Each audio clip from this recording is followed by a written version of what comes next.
Hi, I'm Emily with CreightonBiz.tv. Today we're at Creighton University College of Business with Professor Cindy Corritore, who is a professor of information technology, and today we're going to be talking about collaborating over the internet. So first of all, why did you choose collaboration as a topic to talk about today? What's going on with it? Well, you know, we all know technology is everywhere, and business is getting very global. And the bottom line for all that is collaboration, because more and more work is being done in a distributed way. Maybe your coworker is in Seattle, or maybe they're overseas and you're here in Omaha, God forbid. And you have to have a way to work that isn't always meeting face to face. And so all these collaborative technologies are growing up now that our technologies are advanced enough that are cost effective and actually work well. A lot of the ideas have been around for a long time, but they just didn't work very well. What tools on the internet do you find useful? That's a great question. There are new things out there all the time. A lot of it is R&D, because people are putting things out there for free just to get an audience and to see if it's effective and if it will scale, you know, to large numbers of people using it. So one that's just out right now is Google Wave, which is basically the two brothers that made Google Maps, made Google Wave. And so it's very, very clever. And basically the premise was, if we developed email today, what would it be like? And that's what Google Wave is. Very, very collaborative. You can drag things into it. A wave is a conversation stream. I guess that's why they called it Wave. It's very fun. The only problem with it is it's invite only. And it's a very small invite. Excuse me. I bought my invite on eBay.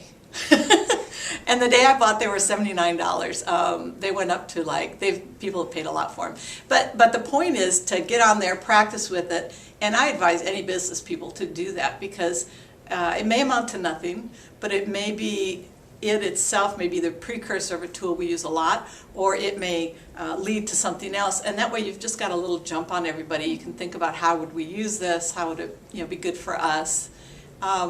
Another one is Groove, which comes with Microsoft Office now, Groove 2007. That's a collaborative tool. Government uses it a lot because it's encrypted, meaning everything you do within Groove is unbreakable. I could leave my laptop in a taxi in New York by accident, and if it had all my Groove files on it, my secret recipe for Pepsi, nobody would be able to read it, because it's all encrypted at a very, very high level. And the military likes it because all their stuff is secret and stuff. So Groove is very, very good.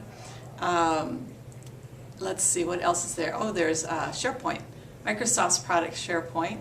That's not as robust as Groove. It's more for document sharing. So if we're working on a team together on a project, we could share all our documents in common that way, and I could say, I made my edit, now you make yours, and it keeps track of versioning and things like that. And they also have an online version of SharePoint. I'm not sure what it's called, I apologize for that, but you can use it online for free. If you use it, if you use SharePoint, if you purchase it, you have to run it on your own machine on a server. So those are just a few that we see out there real commonly. That sounds really useful. So Cindy, how are you incorporating these new technologies into the classroom here at Creighton?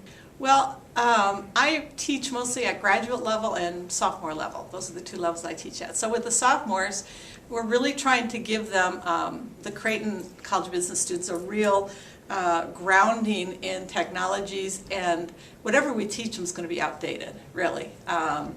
So what we do is we try and use really cutting edge. We've already looked at Wave. Google Voice is a tool we used just today. Some teams presented on it and demonstrated it. It has to do with cell phones, and it's also in beta or preliminary testing. And we want to give them foundation, number one, that they're not afraid to try new technologies and just play with them. People think that students that are 18 to 22, that they're really not afraid of technology. And it's not that they're afraid, but there's still a level of hesitancy with new things. So just get in there and explore and try, and also to try and get them to think the whole time how they might use this in a business type context for profit. So we expose them to a lot of different things. And then at the graduate level, we usually use them. We've used Groove at the graduate level extensively. We're using SharePoint right now. And we use them for actual delivery of course content, as opposed to the undergrads. We stay with a little more traditional delivery methods, but bring these in as sort of some extras to play with. So that way everybody gets a little bit of the new stuff. Yeah, great. Mhm. All right, well, thank you very much for your time. You're very welcome. Thanks for joining us, and if you have any questions or comments, stop by our blog or start up a conversation with us on Facebook.